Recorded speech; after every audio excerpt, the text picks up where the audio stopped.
ఇన్నాళ్లు ఒక లెక్క, ఇకపై మరో లెక్క. అవును, పార్లమెంట్ ఎన్నికలు సమీపిస్తున్న వేళ ప్రచారం హోరెత్తబోతోంది. అధినేతలు రంగంలోకి దిగుతూ ఉండడంతో తెలంగాణలో పొలిటికల్ లీగ్ రక్తి కట్టనుంది. రేపటి నుంచి గులాబీ బాస్ కేసీఆర్ ప్రచారంలో పాల్గొంటున్నారు.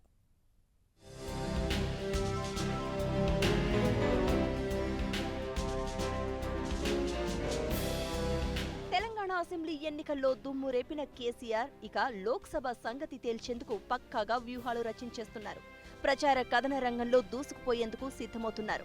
ఆల్రెడీ 2 సెగ్మెంట్లలో ప్రచారం పూర్తి చేసిన ఆయన శుక్రవారం నుంచి మరో 13 సెగ్మెంట్లను చుట్టేసేందుకు సిద్ధమవుతున్నారు.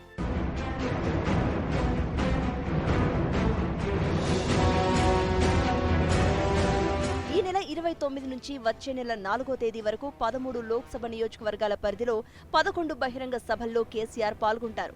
టార్గెట్ గా పెట్టుకున్న 16 లోక్సభ సీట్లలో గెలుపే లక్ష్యంగా అధినేత కేసీఆర్ ప్రచారం నిర్వహించనున్నారు. 29వ తేదీన నల్గొండ పార్లమెంటు పరిధిలోని మిర్యాలగూడలో జరిగే బహిరంగ సభలో కేసీఆర్ పాల్గొంటారు. అనంతరం సాయంత్రం 5 గంటల సమయంలో హైదరాబాద్ ఎల్బీ స్టేడియం మీటింగ్లో ప్రసంగిస్తారు. 2 సభలతో మొదటి రోజు సికింద్రాబాద్, మల్కాజ్గిరి, చేవెళ్ల నియోజకవర్గాలను కేసీఆర్ కవర్ చేస్తారు. సాయంత్రం 5 గంటలకు ఇక్కడ బ్రహ్మాండమైనటువంటి మీటింగ్ ఏర్పాటు చేయడం జరిగింది. గౌరవ ముఖ్యమంత్రి గారు ఈ మీటింగ్ నుంచి అడ్రస్ చేస్తారు. ప్రధానంగా సికింద్రాబాద్, మల్కాజ్గిరి, చేవెళ్ళ. అయితే దీంట్లో ఒకటి భారీ ఎత్తున అంటే ఎలక్షన్ జరుగుతుంది, మనందరికీ తెలుసు, ఈ పార్లమెంట్ ఎలక్షన్స్. అయితే ఇక్కడ నుంచి రాష్ట్రానికి, ఈ దేశానికి దిశ నిర్దేశం చేయడం జరుగుతుంది.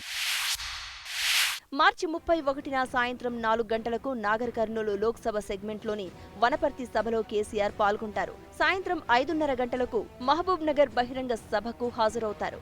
ఇక ఏప్రిల్ 1న సాయంత్రం 4 గంటలకు పెద్దపల్లి లోక్సభ సెగ్మెంట్లోని రామగుండం సభలో పాల్గొంటారు. ఏప్రిల్ 2న సాయంత్రం 4 గంటలకు వరంగల్లో, సాయంత్రం 5:30 గంటలకు భువనగిరి బహిరంగ సభలో పాల్గొననున్నారు.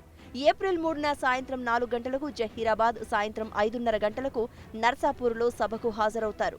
ఏప్రిల్ 4న సాయంత్రం 4 గంటలకు మహబూబాబాద్, 5:30 గంటలకు ఖమ్మం బహిరంగ సభలో కేసీఆర్ పాల్గొననున్నారు. మరోవైపు పార్టీ వర్కింగ్ ప్రెసిడెంట్ కేటీఆర్ సిరిసిల్లలో పర్యటిస్తూనే ఇతర నియోజకవర్గాల్లో ప్రచారంపై దృష్టి పెట్టారు. గ్రేటర్ పరిధిలోని 3 పార్లమెంటు నియోజకవర్గాల ప్రచార బాధ్యతలను కేటీఆర్ తీసుకున్నారు. ఇక పార్టీ ప్రతిష్టాత్మకంగా తీసుకున్న నియోజకవర్గాలపై కేసీఆర్ 2వ విడత ప్రచారంలో పాల్గొనే అవకాశం ఉంది.